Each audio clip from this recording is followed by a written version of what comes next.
All right, guys. So for this week's lecture, we're going to continue to talk about social media. So, first thing we need to understand when we're putting together a social media plan for our organization is who's going to be in charge. So, depending on the expertise of the organization, it's going to come down to a couple of questions. It's who knows the most, who has the most experience. Is it one person going to do this, or is it going to be a group? Is it going to be divided by mediums? Meaning, is somebody going to be in charge of Facebook? Somebody going to be in charge of Twitter? There's pros and cons to that. We have to also ask, how's our organization going to use it? Are we going to use individual accounts? Are we going to have a broad view versus a narrow type deal? Is it going to be news, or is it going to be real specific content? So obviously you could understand that this could create an overlap problem depending on who's running it. So if one person runs it, obviously that's a ton on that one person, but you're able to control the message. If it's multiple people running it, which is much easier to do, you run the risk of having an overlap problem. You also run the risk of putting out content that you don't want to put out there, which means you're going to have to be more diligent in what you're doing. So, in ideal, we want 2 to 3 platforms. We want to pay attention to our reach versus our saturation, and really all that matters ultimately, guys, is we want to meet our organizational goals. That's what matters. Is we want to use social media to meet our goals.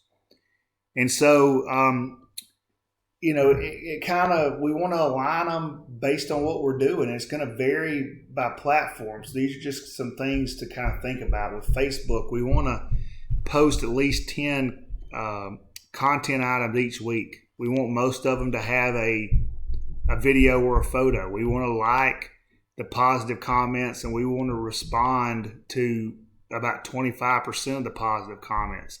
And if we get negative things, we want to deal with those. For Twitter, we want to post at least 20 content items each week, 5 of which will include a video or photo. I think that number should be higher. We want to do this during games where we can tweet questions, involve interaction.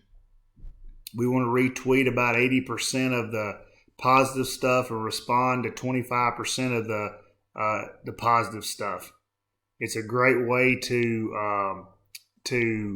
obtain, to deal with sponsors and deal with promotions. Instagram, we want to have at least 10 photos, videos each week.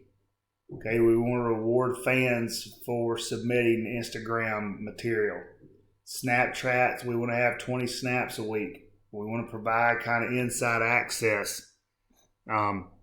It's a great way to try to maybe increase our followers as the season goes on.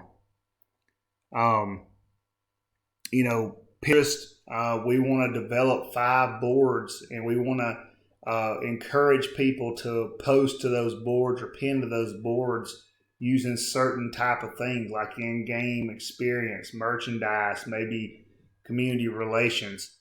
And we want to reward fans who repin content potentially with merchandise. So this is not all going to happen at once. We have to roll this out in intervals, and we have to come up with a way to be able to handle breaking news when it happens.